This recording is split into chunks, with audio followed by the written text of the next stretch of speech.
саламатсыздарбы? Менин толук аты жөнүм Жаныбек Жеңишбеков. Мыкты деги эле мыкты ырчы болобу же кайсыл адистин кесиби болбосоң деле өзүңдүн ишиңди, өзүң кылып жаткан жумушуңду сүйө билиш керек деп ойлойм. Ошондо баягы өзүң сүйүп кылсаң кандайдыр бир деңгээлде жакшы жыйынтыктар чыгат деп ойлойм. Мыкты болуш үчүн көбүрөөк окуш керек, иштеш керек. Өзүңдүн жумушуңду жакшы так аткарыш керек. Мисалы, комузда же гитарада үйрөнөм десең, 1 жылдын, 2 жылдын ичинде профессионал боло алсаң болот. Эгерде каалооң жок эле 10 жыл окуйсуңбу же 20 жыл окуйсуңбу, эгерде каалооң жок болсо, анда профессионал боло албайсың да. Бул ар кимдин популярностуна жараша го дейм. Анткени канчалык популярдуу болсоң, ошого жараша заказдарың көп болот. Тойлорго чыгасың, ар кандай иш-чара, мероприятиелерге чыгасың. Бир айда акча тапсаң, экинчи айда анча таппай калышың мүмкүн да. Орозо маалында такыр эле заказ чыгат. Кесибимде баягы мен аябай ырдаганды жакшы көргөндүктөн ырдаган жагат албетте. Анан ошо ырды уга билгендерди жактырам да. Баягы талантты баалай билгендерди жактырам. Кол чапкан жагат, элдердин дүркүрөгөн кол чабуулары, жакшы каалоо тилектер. Шоу бизнесте ушак көп болот экен. Ошол жакпайт. Инстаграм баракчаларда, баягы социалдык тармактарда ар кандай ушактар жазыла берет. Ар кандай жаман сөздөр келе берет. Тааныбаган адамдар эле баягы адамдын оозуна келе турбаган сөздөрдү айтып жаза беришет. Ошону баягы ошол жакпайт да.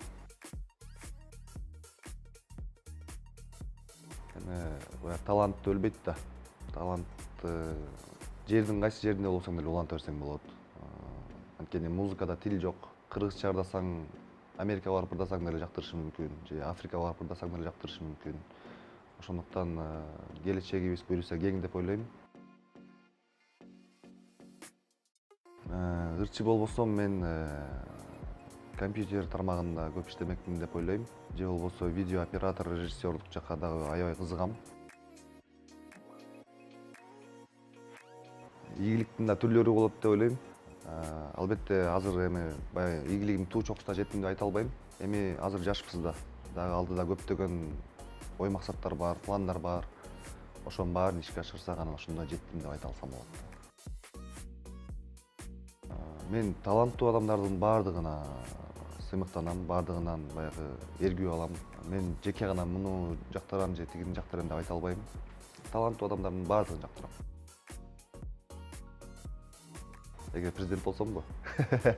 Кыргызстанда көйгөйлүү маселелер аябай эле көп бизде. Анын баарын айтып отурсаң бир китеп чыгат го дейм. Бирок эң көйгөйлүү маселе бул Кыргызстандын ошо тазалыкты аябай өнүктүрсө деп ойлойм. Башка мамлекетке барып 2-3 ай жүрүп, анан кайра келсең, ошондо баягы билинет да айырмачы. Туристтер келгенде дагы мына уялат экенсиң да. Албетте биздин жаратылыш абдан кооз, элибиздин бейлигенен, бирок ошо тазалык жагы кичине аксап турат да.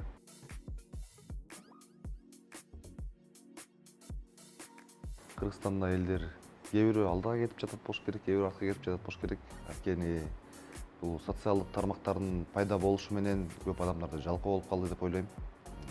Телефон чукулап эле, китеп окубай же бир пайдалуураак иш кылбай көбүнчөсү жалкоо болуп кетти. Биринчи иретте бул мугалимдердин айлык майынасын көбөйтүү керек деп ойлойм. Мугалимдерге аз акча төлөп койсоң, алар окуткусу деле келбейт, иштегиси деле келбейт. Эптеп эле барып келип, күн өткөрүп, айына 9 000, 7 000 алган мугалимдер бар экен. Ошо 7 000 сомго кантип иштейсиң? Чындыгындачы, бир үй бүлөгө жетпейт да 7 000 сом. Именно ошо билимди кармап калуу үчүн мугалимдердин айлыгын көбөйтүш керек деп ойлойм. Сахнага чыккан адамдардын баары эле сөздөнөт болуш керек деп ойлойм. Канча профессионал болбосоң деле, баары бир эл алдына чыкканда сени көздөр карап турат. Баары бир толкундануулар болот. Кичинекей кезде көп толкунданчу эмесмин. Анткени баягы дух башкача болчу да. Анан азыр баягы чоңойгон сайын толкундануу огош бетер күчөйт экен. билбейм бул мен деле ушундайбы же, бирок өзүнүн ошо толкундоосу өзү ошонусу мени жагат да. Мен эң биринчи гитараны үйрөнгөм. Гитараны баягы кошуна байкем чертчү, ырларды үйрөнүп жүрүп анан атам ошо комузга алып барып, музыкалык окуу жайга алып барып тапшырган. Ошол жакта 5 жыл комузда окуп, 3 жыл баянда окугам. Гитарада болсо кийин окудум. Нарындан бул жакка келип, Мураталы Күрекеев атындагы окуу жайга тапшыргам да. Убакытты үнөмдөө үчүн телефондон кичине алысыраак болуш керек. Анан көп уктабаш керек деп ойлойм. Өзүңөрдүн кылып жаткан ишиңерди сүйгүлө, токтомостон аракет кыла бергиле, алдыга ой максат койгула, таштап салбай, колдон келген күчтү жумшаш керек. Жумуртка ичкен жардам берет деп уккам, бирок мен өзүмдүн опытымда дагы жумуртка ичип көргөм. Бирок мага эч кандай жардам берген эмес. Көбүрөөк эле ырдаш керек, өзүңө жаккан ырларды ырдаш керек. Кандай музыка уксаң ошого жараша ырдап каласың да. Мен көбүнчө эле өзүм жазганга аракет кылам. Анан баягы кээде адабий сөздөр керек болуп, учкул сөздөр керек болуп, ошондой керек болуп калган кезде баягы профессионал акылдындарга кайрылам. Мен негизи эң кичинекей кезимден бери эле Майкл Джексонду аябай баалап келем. Майкл Джексон үнү абдан күчтүү, абдан таланттуу. Андан кийинки жаңы чыккандардан Бруно Марстын үнү абдан күчтүү. Мына жакында эле Казакстандан Димаш Кудайберген чыкты. Ошо Димаштын үнү бул тарыхта боло элек окуя деп ойлойм. Анткени анын диапазону 6 октава. Ал аябай оперный үнү менен ырдай алат, кыздын үнү менен ырдай алат, ультразвук чыгара алат. Ошо абдан суктанам да. Азыр ошо үнүнүн диапазону боюнча биринчи орунда Димаш Кудайберген турат го деп ойлойм. Ошо Эд Ширан билет болушуңуздар керек. Ал дагы гитарист, анын ырларын жакшы көрөм. Ошол адам менен дуэт ырдасам абдан сонун болмок деп жүрөм. Хейтерлердин пайдасы бар деп ойлойм. Анткени алар эл айтпаганды ачык эле бетиңе айтып салат. Бирок кээде аша чаап чектечип кетишет. Хейтерлердин да түрлөрү бар да.